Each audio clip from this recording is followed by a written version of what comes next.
Family. What's up, Ma? Welcome, you guys. It's Monday. It's Monday here in the watch party. Glad you all are here. Did I tell you yet that it's Monday? And knowing that it's Monday, it's really good to also know that it's the best damn day of the week because it's Monday and your week is just getting started. Despite the fact we had a weekend full of news that's just damn near impossible to keep up with completely. I mean, that is unless I want to completely lose the rest of my mind in following through with all this and not looking at it on partially on Saturday and also partially on Sunday, and then also Saturday night and then Sunday night too. So in other words, I continue to keep looking at all this madness. I just didn't go super in depth until I got in this morning, jumped in front of the computer, and I'm still trying to hold on to that best damn day of the week thing. Because what we saw happen, over the weekend, I mean, Friday, I think specifically as this whole thing went down with this government shutdown, I don't know what stage we're in right now as Monday or midday. If these votes have been made and taken already and moved on, whoever the next processes are when Mike Johnson continues to screw things up and laugh in people's faces, I don't know.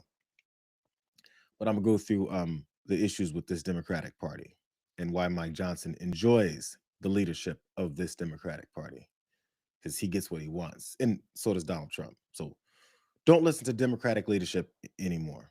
I mean, I feel like a lot of people already stopped doing that a long time ago. Anyways, glad y'all are here. Let's go ahead and make things happen. As usual, I got TDR at the top of the next hour. It is now, I think, noon.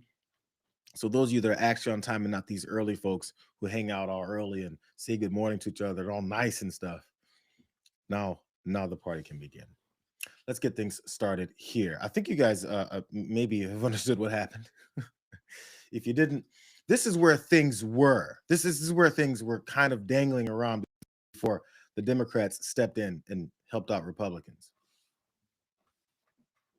They just want to make sure that they're able to get access to the benefits that they deserve and that the government is actually open. And I'll add, by the way, I don't think it has helped in any way, shape, or form that the House of Representatives has been recessed for the last 6 weeks, has actually canceled 6 weeks of session that we were supposed to be here. Now, we did pass in the House this Queen CR that I voted for that would open the government. And I wish the Senate would just go ahead and pass that as they had the opportunity to do many times now. But the fact that the House isn't here, I think, has made it harder to find some common ground to get us out of this mess.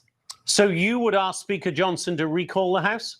Not only would I've asked him to do it repeatedly for the last 6 weeks. There's no justification in my view. And honestly, it's Republican voters, I think, who should be most upset about this when they actually delivered a Republican majority. And now that's being wasted because for 6 straight weeks, everything that was on the agenda, all of the legislation we were going to mark up, all of the important oversight hearings have actually been canceled by the Speaker of the House. So that's a big problem, in addition to the fact that we're not here to actually play any constructive role in getting the government back open. So that was Kevin Kiley. Maybe he's not a big name congressman, but he's a Republican congressman who just told Fox News before this whole thing went down over the weekend with the Democrats caving. He said he's been pressing Mike Johnson to reconvene the House because something has to be done. It's been a disaster. We're not getting anything done. We have to actually follow through on our promises, do this and do that. The pressure has been on. Last week and the week before, I've been talking about how Republicans have been unraveling slowly. Actually, not even that slowly. We've been watching Mike Johnson struggle in front of cameras and tell those same lies that get debunked finally by a couple of news outlets. We've seen Donald Trump tweeting and truth socialing and anything else that he can do, screaming in all caps about we have to do this now and pull that off and destroy the filibuster and do the next and the third thing. We've seen them unraveling and everyone saw it going down. We saw them celebrating and fighting against appellate court rulings about releasing SNAP benefits. We saw it all happening right in front of us. But what we ended up seeing after that, we saw a bunch of Democrats in the Senate then say, hey, it looks like things are going pretty well for us on this because we're actually not because of the fact of doing anything about partisanship and winning something politically, but doing something for the vast majority of Americans that want them to do something about it. You know what? Let's let some of the usual suspects that are right about this, one being Bernie Sanders, tell you what happened. Tonight, 8 Democrats voted with the Republicans to allow them to go forward on this continuing resolution. And to my mind, this was a very, very bad vote.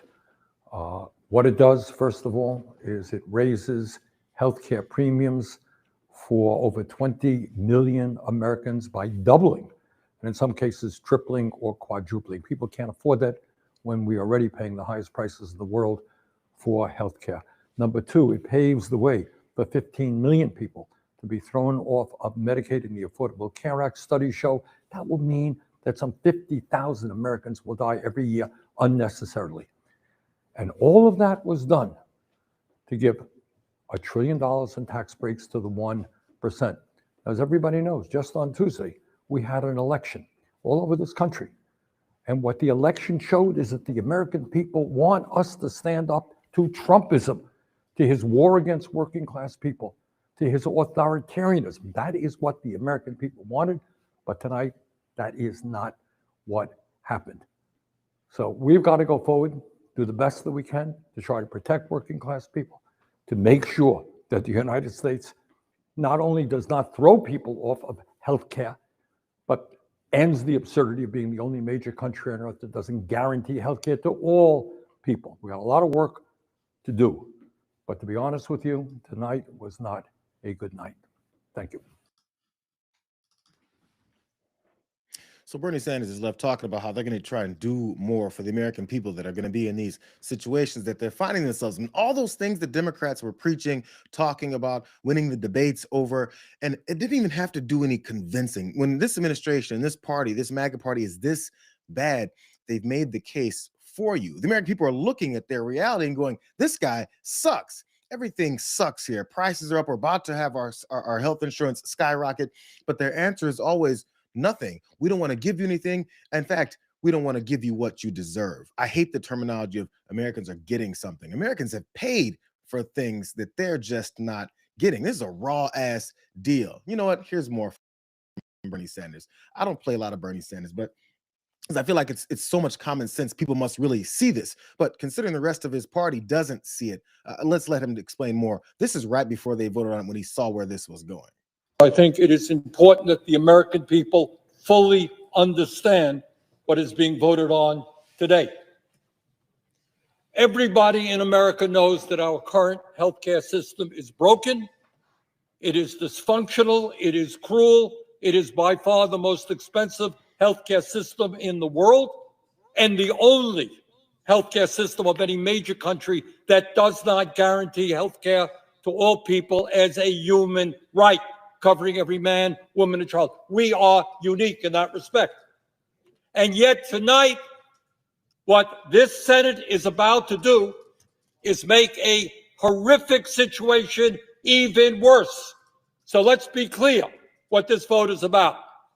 If this vote succeeds, over 20 million Americans are going to see at least a doubling in their premiums in the Affordable Care Act. In my state of Vermont and throughout this country, for certain groups of people, it will be a tripling and a quadrupling of their premiums.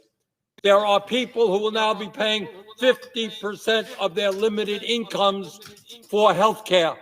Does anybody in the world think that makes sense? No one thinks it makes sense. As a matter of fact, there was that election also from last week that Democrats were celebrating like crazy. Oh, finally made it over the hump. Finally, we're seeing how all these American people completely and utterly reject Donald Trump and his policies that are destroying people's lives. For some reason, Democrats take those types of wins and think, now that we've got these wins and this confirmation for what we've been arguing over, now that it's under our belts, it's time to give it away. Matter of fact, what it does is after you've told enough people, we understand where you're coming from, we understand the situations that you're in, and we're here to fight for it to make sure you get out of those situations. After those people trust you and say, sure, yeah, I'm glad that you're seeing what I'm seeing, because this president and this MAGA party does not see what my life is looking like. After you are on their side, you then go and say, just kidding, and doing something like this. What do you think that does to the folks who worked hard to get out to the polls and worked to get this message out of reality? What do you think message that sends to them? It means that this is all just smoke and mirrors. It means the things that they understand are happening in their lives, the Democrats said they understand and agree with. It means that they were just joking around, and we're on the side of MAGA and those Republicans because that's what they gave them. There was more on Bernie Sanders. He basically talked about the 50,000 people that will be dying over this. Again, these are the arguments that penetrated people's brains because they understood what's happening. Here's more Bernie. And if this resolution, something to laugh at, and if this resolution is passed tonight, we are on a pathway to throw 15 million Americans off of Medicaid and the Affordable Care Act. 15 million. Our job is to create universal health care, guarantee health care to every man, woman, and child, not throw 15 million people off the health care they have, low income and working class people. And my friends, know what you are voting on. Studies are out there that when you throw 15 million people off of health care, some 50,000 of our fellow Americans will die unnecessarily every single year. Anyone think that's funny? Something to laugh at? Something to just go past? I don't. It's almost like he's backing up the things that he was saying with action. These aren't new parameters. These aren't new characterizations of these two parties. As we're at this stalemate and it hit this longest ever government shutdown and Republicans were wavering. I mean, ones that actually care about, how they look. Donald Trump doesn't. This was a big fracture that was going on within this party at that moment, and they were reaching the pressure point. So, of course, the pressure release comes from people like Chuck Schumer and I don't know where Hakeem Jeffries was talking about, but definitely from Chuck Schumer. This was a Senate move. Remember, that was the Senate move that happened. So I got to wondering, what is it? I mean, there must have been something, right? Everyone that looked at this said, oh, man, the Democrats are folding. I said, well, they can't be completely folding. There's something that they got out of this because, again, they were kicking their asses around. Apparently, what they claimed that they got was a future at some point in time vote on some other future kind of bill or legislation about healthcare that Republicans are apparently supposed to give them because, they handed power right back over. One last piece from Bernie Sanders talking about his skepticism surrounding how well that'll go. Now, I know as part of this resolution that the majority leader is going to say, well, Democrats can put together their own bill and it'll come to the floor here in the Senate for a vote. As everybody here knows, that is a totally meaningless gesture. You can get 100 votes here in the Senate. Won't mean anything because the House is not going to take it up. And the President of the United States certainly will not sign it. Trust me, these Democratic politicians know how things work. They do understand that Donald Trump is still in the White House. They still do understand that Mike Johnson, his puppet, is also the Speaker of the House over on the House side. So as the Senate then took their 8 Democrats and crossed over and decided to help these guys out for that same promise that Bernie Sanders just pointed out of some kind of future plan for something that they can present and it'll somehow get passed. Remember, Mike Johnson kept talking about open the government back up so we can get to negotiating. Here's Mike Johnson talking about how open he is to negotiating now that he's been given his win. He's offered them a vote. You know what they told him in response? No, we need you to guarantee the outcome of that vote. Well, that's ridiculous. That can't be done.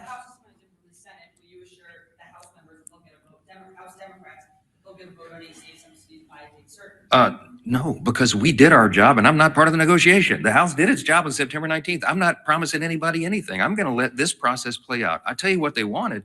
I'll tell you what Schumer and Jeffries wanted. In fact, Chuck Schumer said it publicly and decried that Thune and I would not go in a back room with them and make a four corners agreement on Obamacare subsidies. And I said, there's no way. That was never possible or appropriate for that to be. He's offered. I'm not promising anything. Fuck you guys. That's what Mike Johnson says because he's Donald Trump's mouthpiece. And Donald Trump has been tossing middle fingers at the American folks forever. In fact, he dropped a bunch of turds on them after that King's Day protest in his wild fantasies in his AI videos. But Mike Johnson, after being handed that whole win, after he said, just open the government, open the government, open the government, open it back up. I tell you what, hey, do anything we want and we'll have those negotiations. He says, I'm not going to promise anything. And no, it's not one of those situations where you go, oh, I mean, are Democrats happy now? Actually, these Democrats that crossed over, these Senate Democrats that crossed over, they knew that was the case. Because here's the same Mike Johnson from early October. See if this guy talking about healthcare, see if he has any intention of doing anything about these healthcare issues that they obviously are trying to avoid. But just to clarify what you were just saying, do I hear you correctly that you, as Speaker of the House, want to see the tax credit extended at a future date? Is that what you were saying? No, I haven't staked out any position on it yet because that's not how this process works. We're in a deliberative body. Right, but just He's nowhere on it. Was nowhere on it in early October. Every interview, every press conference he did was talking about how just open the government back up. Just open it back up. Just give us what we want, and then maybe we'll talk about those other things. And when asked what kind of healthcare plan they do have to negotiate with, because you usually go into negotiations with something that you want or something that you're willing to come to the middle on, they said they have nothing. They said waste, fraud, and abuse. They said let's kick more people off of Medicare. They said let's kick more people off of SNAP. They were very transparent about the fact that they do not like this country. And matter of fact, the people that voted for them, they're very open to them talking about how they don't give a damn about their lives. And as I pointed out, Bernie Sanders showed those 50,000 lives approximately every year that will be lost because of these issues. So my next thought, I figure it's a normal thought process. What excuses did these guys give? What did Chuck Schumer say? What can Chuck Schumer, who's now under fire from so many people who are like, wait, what? What did he possibly say on the Senate floor when they were giving this away?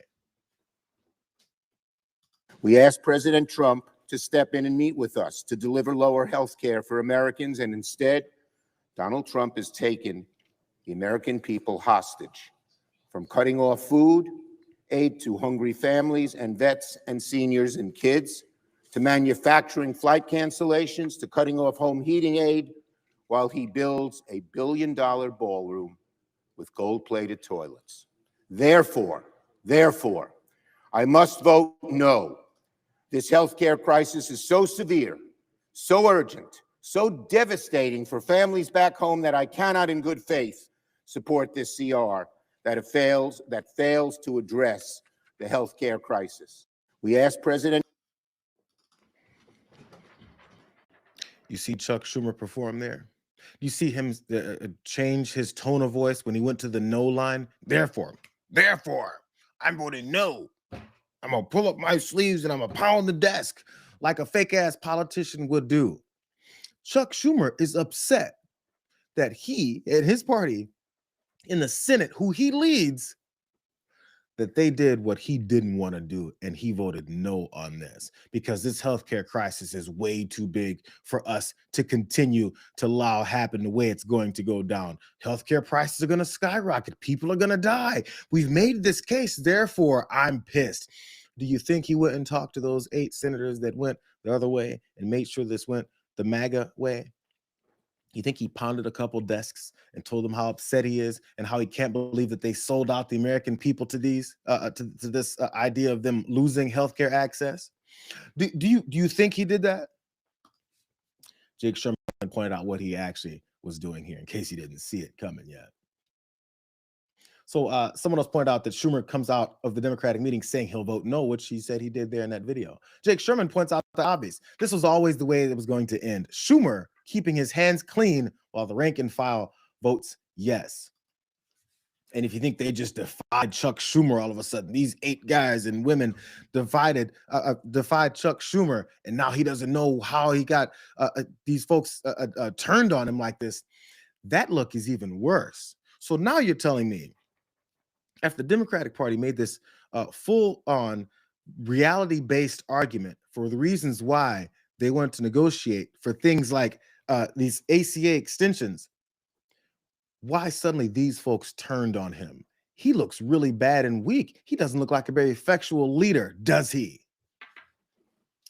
That's the game that they're playing, and they expect enough people to buy it. There's the reasons why they keep getting their asses kicked. Hey, here's one of those senators, Senator Sheehan. They have to come forward and start trying to give their reasons why they did what they did. See if you find an ounce of strength in this statement. What do you say to your colleagues who say this isn't a fight, this is a capitulation? You're putting together, you're agreeing to a vote on a bill that it almost certainly will not become law, and you're allowing that to happen.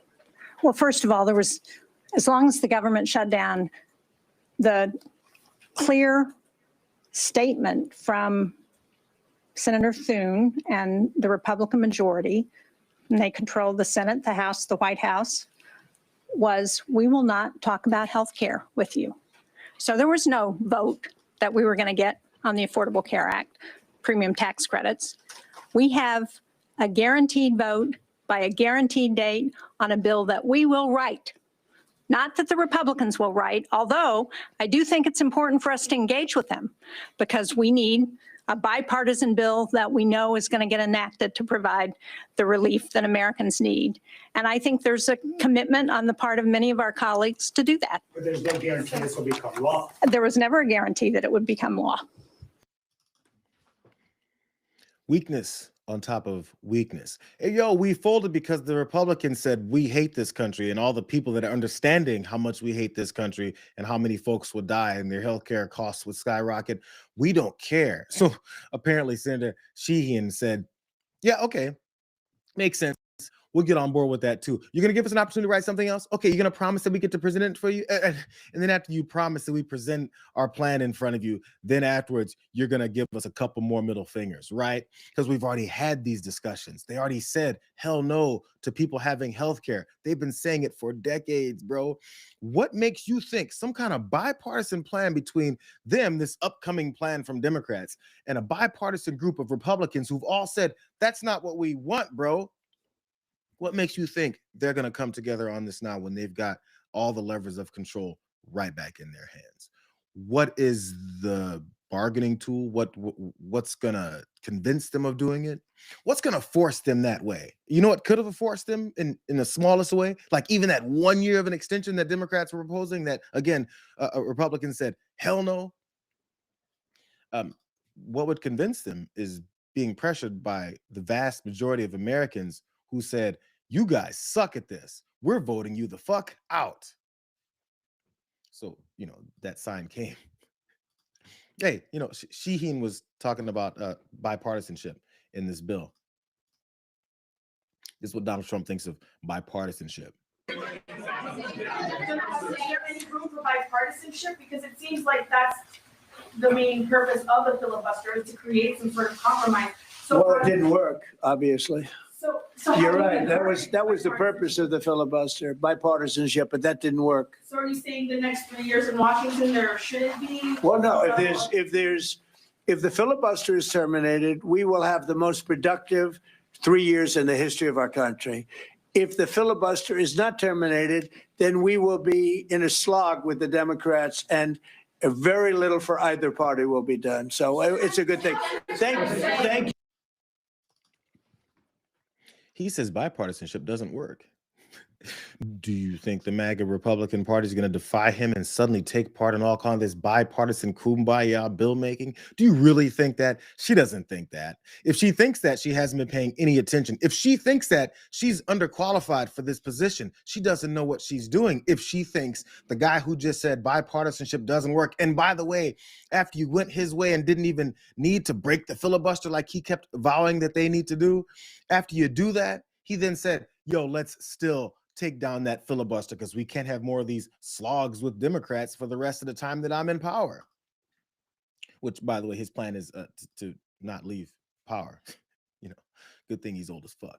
Anyways, hey, let's go to Dick Durbin. Hey, here's Dick Durbin's excuse. Yeah, but I mean, some people would think that this is a capitulation if you only agree to a standalone vote. Need to understand how the Senate works.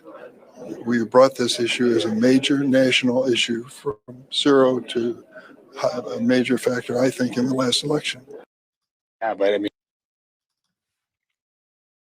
he acknowledged that they've won this issue with that last election.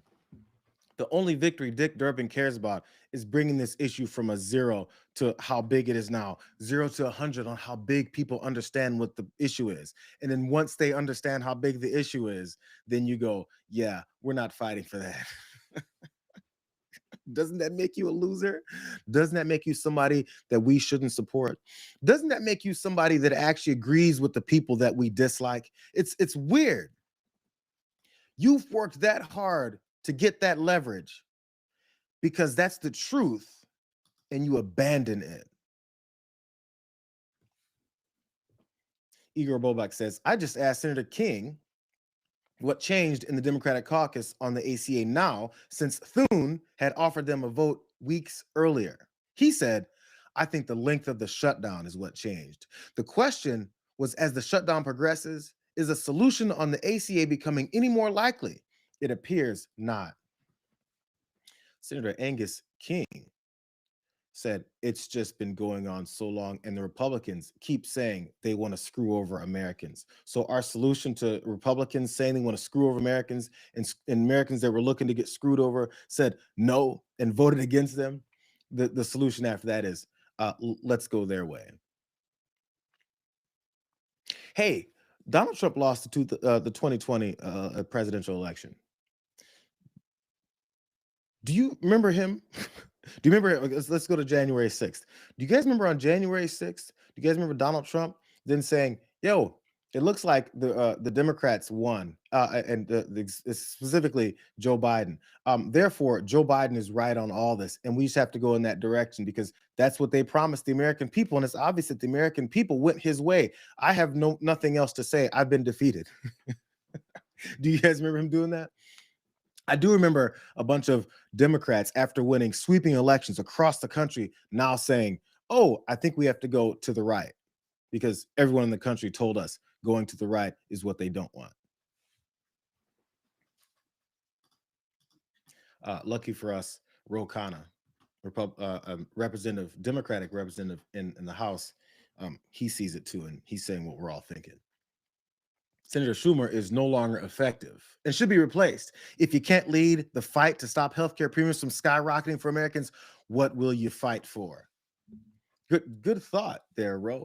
It's true. He's not going to fight for anything. And matter of fact, he's going to make it look like he's fighting for something while he fights for absolutely nothing. It's about that time. Before, it was always so fearful and wrong to go against party leadership, because if you go against party leadership, it's going to look like there's infighting. If there's infighting, then suddenly Republicans can win more elections. Republicans are winning elections because they're seeing that there's no fight whatsoever, in, out, or anywhere in between from this Democratic Party. And in fact, where it's coming from are what even other Democrats are calling fringe people, radicals of the party. Alexandria Ocasio-Cortez, Zoran Mamdani, who kicked everyone's ass multiple times in that mayoral race. They keep rejecting the folks that are representing the American people. That means the vast majority of this establishment leadership of this party doesn't represent the American people. They just like to look like they represent the American people, so that once those American people say, oh, looks like you represent us, they go, yeah, not really. That's the message that this sends. And for some reason, they think it sends the message of, yo, we made the case. Now let's go negotiate with people who said, we're not going to negotiate with you. Because the American people will be happy to see that we're the moral ones. And then they'll keep voting for us. It's not that people then switch over and buy the bullshit that Donald Trump says. It's that they stop giving a damn enough to support the people who keep waving white flags in the middle of a fight that they're winning. Let's move on. I spent too long on that. I had more things to get to on that too. I already spent too long on that. As I said, Democrats just gave up any kind of leverage or power that they have, or any kind of representation of the American people looking to have anything. And the Republicans were spiraling. Specifically, the head of all these Republicans were absolutely spiraling. One of those things that Donald Trump was trying to put out there to try and regain control of the narrative and maybe get some people back on his side. Scott Besson had to talk about that on the Sunday shows. Here he is trying to clean up more Trump messes. Do you have a formal proposal to give a $2,000 dividend to every American? I haven't spoken to the president about this yet, but it could the $2,000 dividend could come in lots of forms, in lots of ways, George. It could be just the tax decreases that we are seeing on the president's agenda. No tax on tips, no tax on overtime, no tax on Social Security, deductibility of auto loans. So, those are substantial deductions that, are being financed in the tax bill. Herman Munster's brother, Scott Bessent, there is somehow trying to clean up this whole thing of $2,000. Did you guys hear about $2,000? By the way, if you didn't really understand where he was going with it, $2,000 apparently was supposed to be coming to Americans. And now it's tax credits, tax on tips, a bunch of bullshit that Herman Munster over there is talking about. This is what he was referring to and having to answer for. The president said this: people that are against tariffs are fools. We are now the richest, most respected country in the world with almost no inflation and a record stock market price. 401ks are highest ever.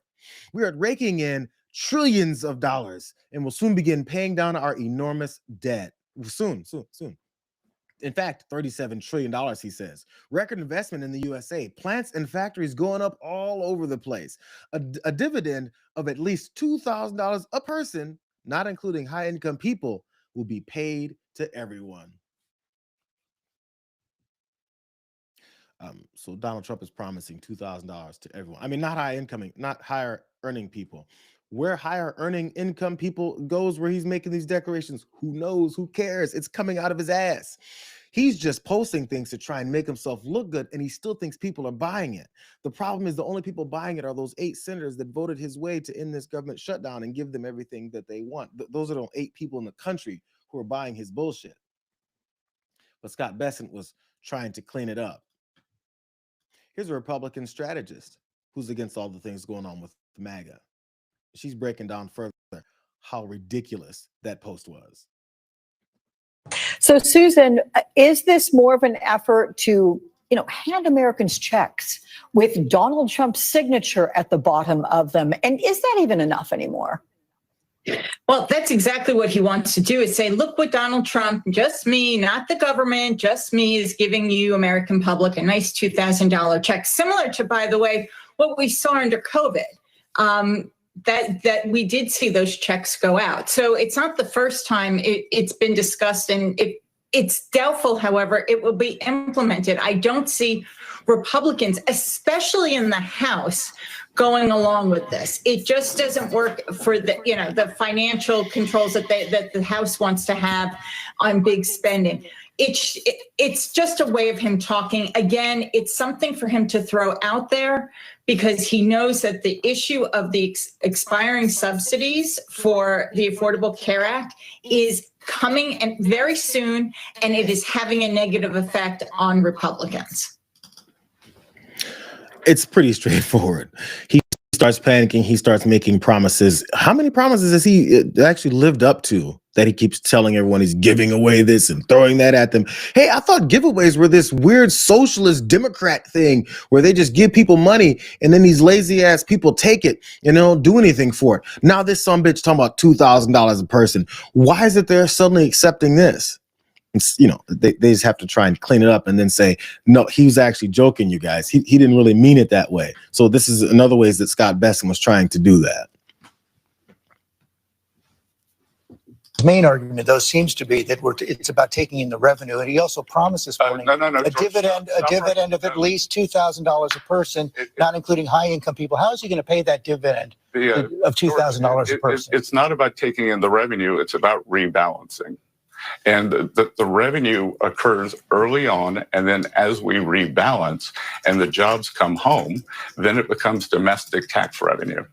Are you worried that the president's focus on revenue, though, which is what he's been focusing on in his public statements, is going to hurt your argument at the Supreme Court?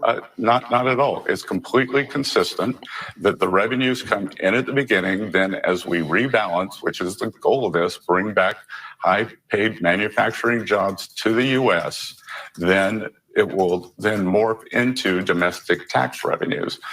President Trump has consistently fought for the American worker, and we are seeing trillions of investments in the U.S. that would not have occurred without the tariffs.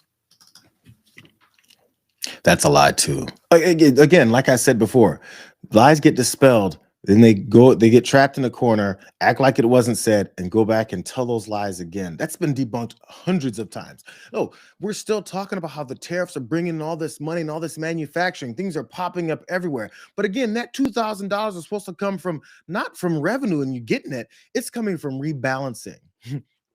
So you're going to get $2,000 somehow in these new jobs and in these new factories and these goals that they say they have of bringing in 17, 21, 23, 25 trillion dollars that they keep talking about, which is based in absolutely nothing. In other words, what Scott Bessent is saying is, yo, just we're going to go with that same narrative that we keep giving you guys of all this money that we got coming in, and you're supposed to buy that.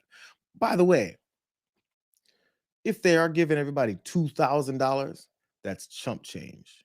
Peanuts, as Donald Trump said about what he said of the $21 trillion of revenue coming in from all these corporations and foreign companies. What actually, they want you to think that $2,000 is worth your time, and they're not even going to give you that. How pathetic is this? They think you're that stupid to be bought out by a $2,000 promise without even much that's backing it up. Here's more Scott Bessent. The other thing, too, is the authority that he uses is called IEPA. It is an emergency authority, and he used that emergency authority. He got the Chinese to the table to negotiate on stopping the precursors for fentanyl drugs. If fentanyl, hundreds of thousands of Americans dying every year, is not an emergency, what is? On October 8th, Chinese threatened to put export controls on rare earth materials. He was able to threaten 100% tariffs, and we were able to negotiate that away. And then finally, in terms of the general tariffs, we are doing these trade deals that would not be possible. We were at a tipping point in terms of the economy, in terms of our trade balance, and we are rebalancing successfully. All of those things that he's saying are based on him just telling you, and you're supposed to believe it. We're at the tipping point. Things are about to break. We rebalanced our whole trade economy. Things were horrible. I've seen how things have gotten much worse. And by the way, he shouldn't talk about gas prices anymore. Those are going back up in areas that they had dropped 25 cents before. So those are headed the other direction as well. But you're supposed to keep believing their false realities versus what is you're looking at right in front of you. When are these factories coming in? When are these jobs coming? It's soon. It's 2 weeks. It's next year. It's once we get out of this horrible situation that Biden put us in. None of those things are specifics. But what's specific is when your electricity bill comes. You know what else is specific? When the lady at the grocery store, you're checking out and it says, that'll be $107, please, for these 7 items. Those are specific numbers. But what's not specific is when that'll change. He just says it'll do it at some point. Let me show you guys something else. I want to show you guys this. Because people noticed, people definitely noticed that, hold on, these guys are talking a lot. Hold on. Oh my goodness. There we go. I want to show you guys something. Now that this computer stopped talking to me. This is what Americans, at least specifically, where Donald Trump thinks he's on this tour of good news for the economy. He showed up at the Washington Commanders game. Did you guys see this? In fact, I want to make sure that we saw this from Fox News in their big weekend show, talking about Donald Trump showing up at that Commanders game. Trump is at the game there in D.C., or actually in Maryland, just outside of D.C., while the shutdown is going on. It's got Veterans Day, Marine Corps birthday, and he's going to talk right now, actually. Let's listen.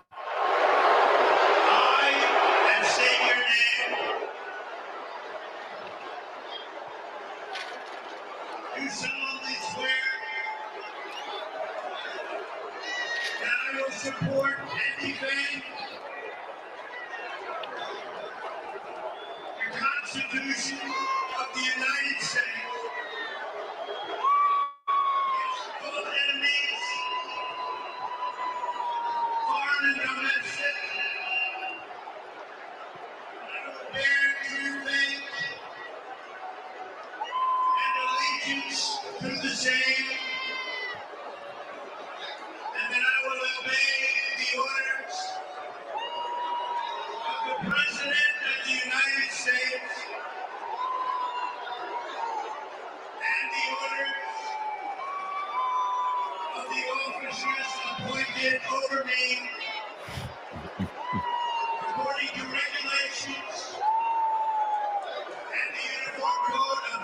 Jayar Jackson. So help me God. Congratulations. Congratulations.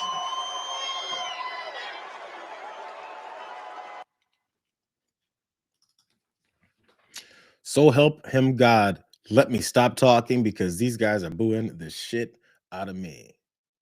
This is a guy that was promising $2,000 a person. This is the guy who just said, I don't give a damn about your skyrocketing healthcare costs. I don't give a damn about those SNAP benefits. I'm fighting that in court. This is that same guy. And all these folks at this Commanders game booed his ass. Here's another angle in case you guys thought maybe Fox News was cranking up the volume on the boos that they took live. Because if they knew it was happening, they wouldn't have taken it live.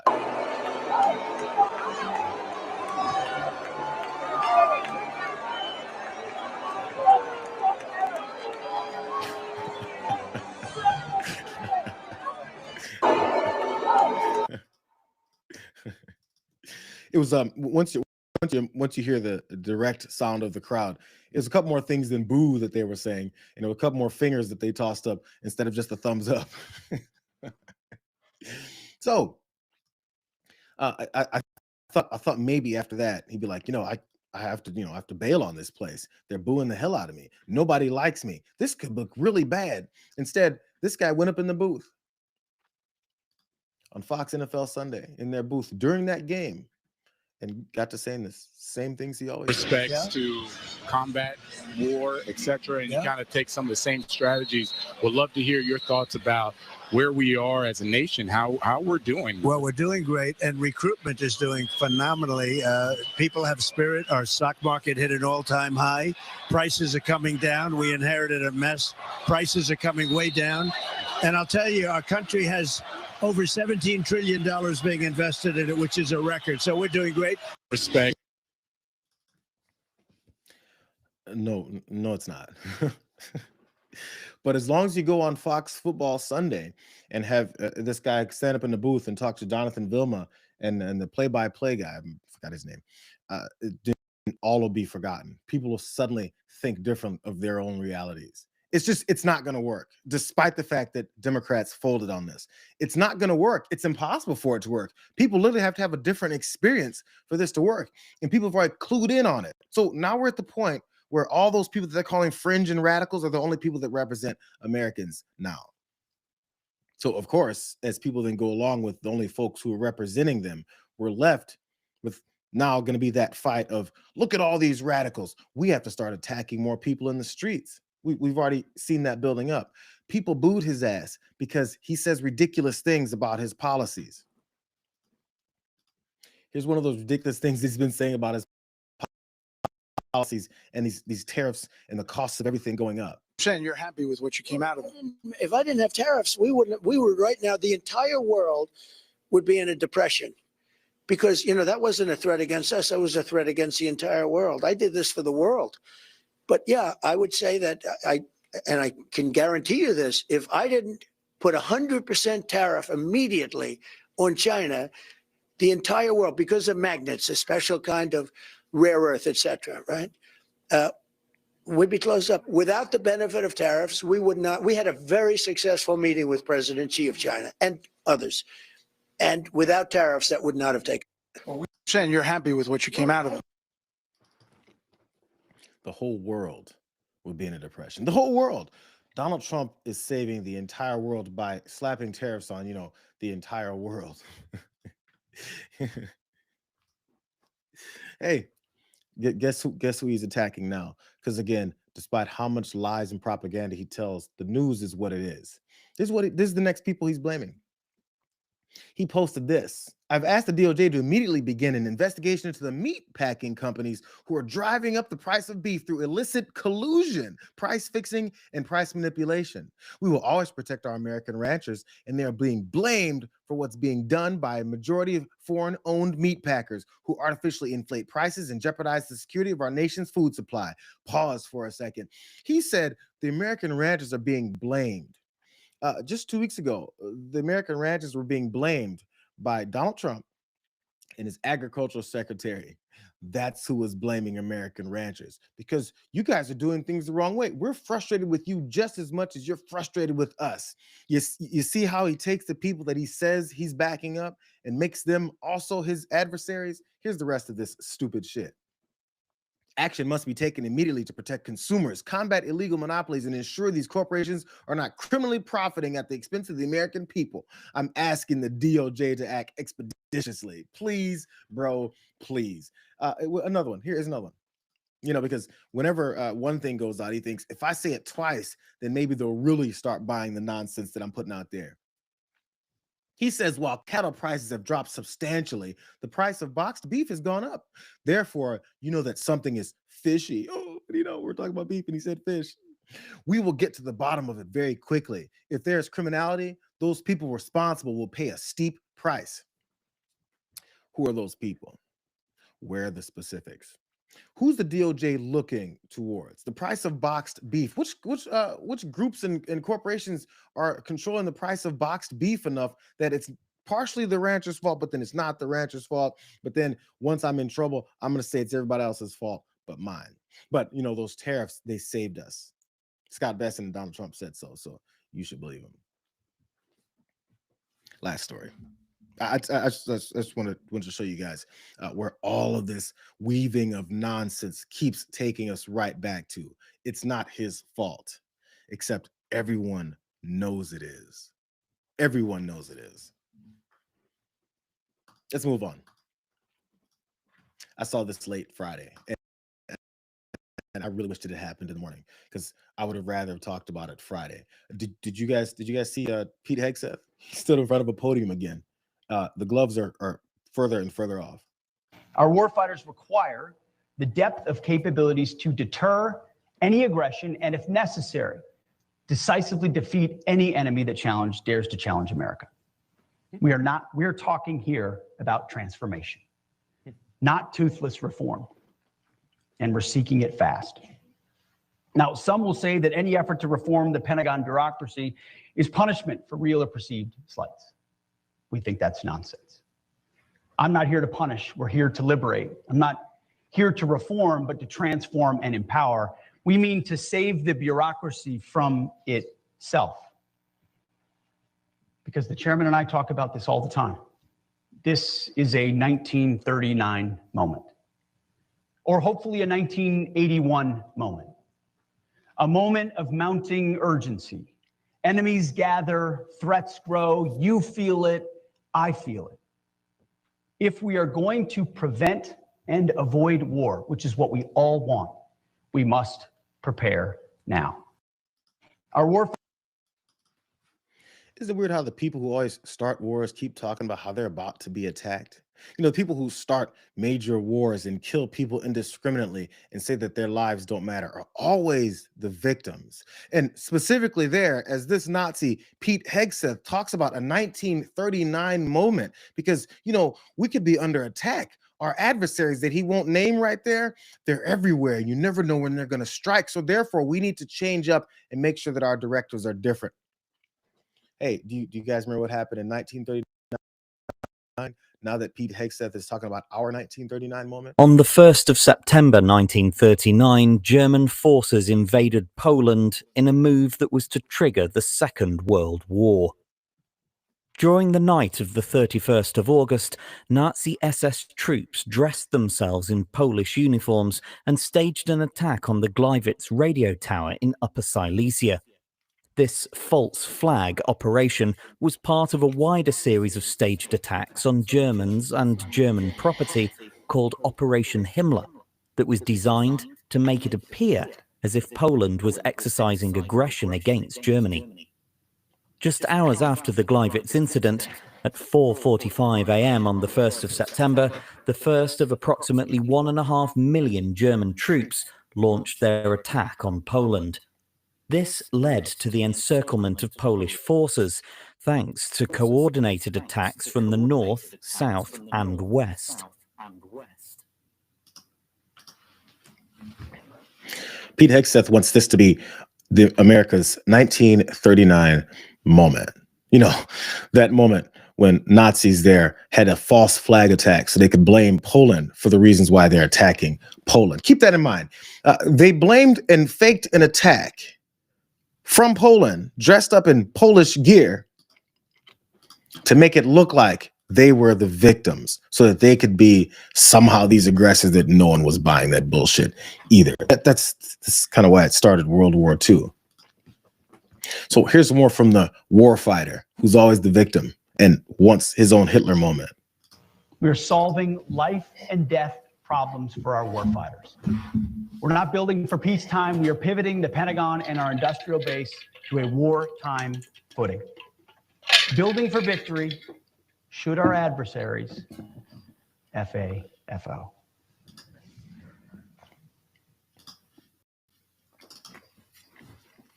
If only if only Adolf Hitler had the term FAFO to toss around, it could be actually exact for what it is that he's talking about. Again, everybody's coming for the United States of America. It's a wartime footing that we have to now transition into, because you never know when somebody's going to attack. I'm sorry, you never know when these guys are going to act like someone is attacking so that they can then say, let's go to war. That is why today, at my direction, the defense acquisition system, as you know it, is dead. It's now the warfighting acquisitions system. And this isn't just a name change, it's a fundamental shift in how we view and practice acquisition. General Omar Bradley once noted that amateurs talk about tactics, but professionals study logistics. And of course, he's right. Wars are won and lost not only by warriors on the battlefield, but by acquisition and industry professionals who shape the fight years before it ever takes place. That's all of us and all of you. That is why today, at my direction.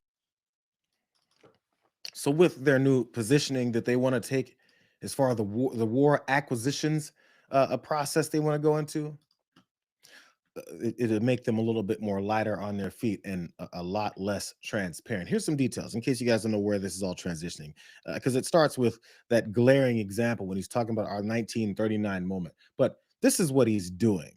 So Hegseth was speaking to military leaders and defense contractors, those guys who make money off of war.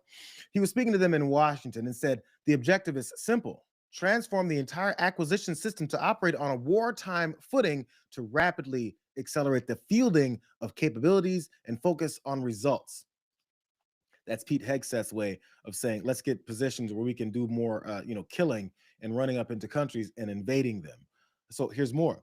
The defense secretary argued his changes are meant to move the military away from the more traditional process that prioritized delivering a perfect, if expensive and late, product in favor of something that is less ideal, but delivered quickly. Some experts say that the changes could mean less transparency and the military ending up with systems that may not function as expected. Who cares if the things that you're killing people with don't function as expected? We're killing people who are beneath us. This white supremacist country here talking about invading others. Why do we care about if things work the right way? We're going to streamline things, make it less transparent, and then kill more people on the fly and then say that we're doing the right thing because they were coming to attack us. Hey, here's that drunk ass again.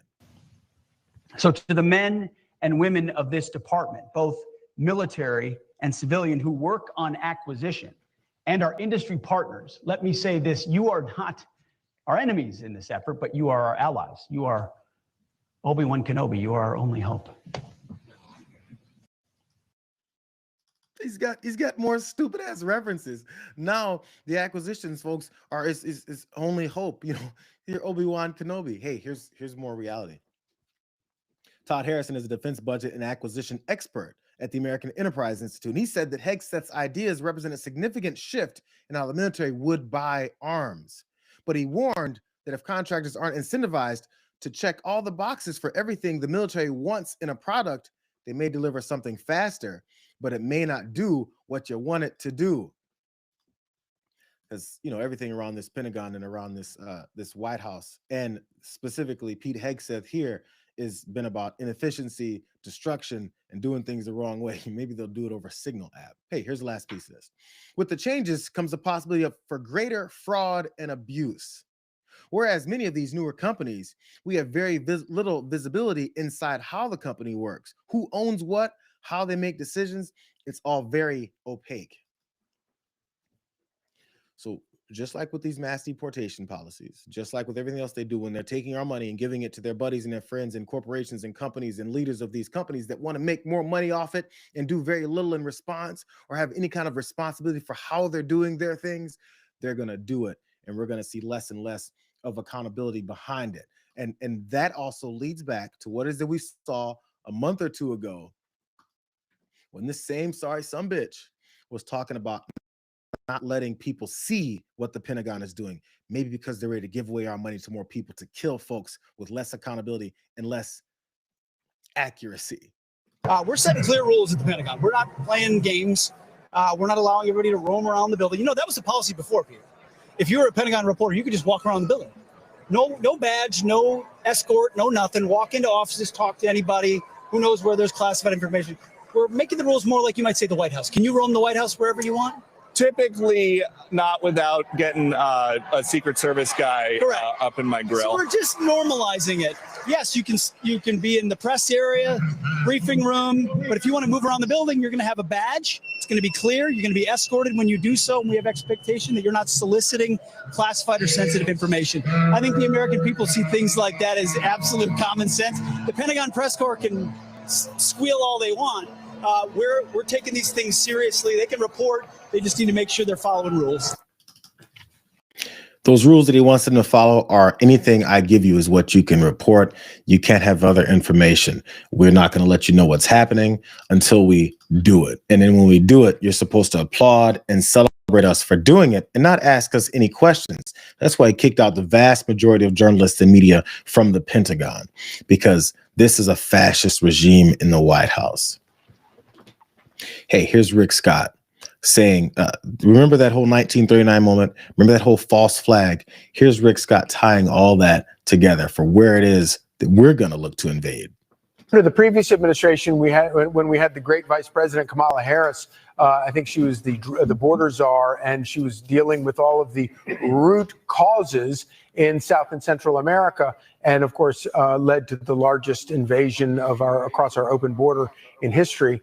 I think it's interesting because this kind of thing, the way I look at it, is kind of actually dealing with the actual root causes, is it not?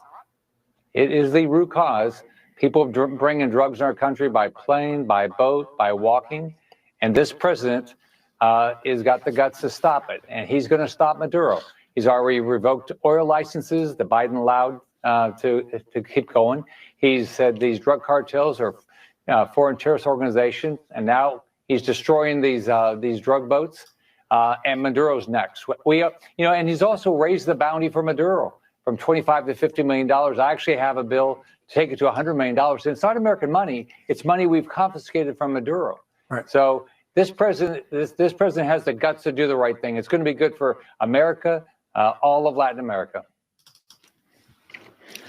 Sounds like some colonizers to me. Sounds like a failed administration and a failed party that's looking to invade and strip other countries' resources under these false allegations of they're destroying our country. Hey, how about we get our shit together and our people who keep taking in all these drugs, maybe we find out why so many Americans are addicted to drugs. Maybe we figure out our own problems. Maybe if, the consumer base wasn't so thirsty for the stuff that they're talking about, maybe it wouldn't be coming in the droves that it's coming in. Instead, we need to make up new things so that we can go after, as Rick Scott will say, Cuba, Venezuela, Nicaragua, because they need to control the hemisphere like colonizers do. Let's take in other folks' resources because we've pissed off all of ours and fed our oligarchs all of that money. I got to go do TDR. They're probably panicking. We'll see you guys in a couple minutes. Wish I could say more. I got a lot more happening, but we'll see you guys on the back end of this. See you in a couple seconds. See you, man.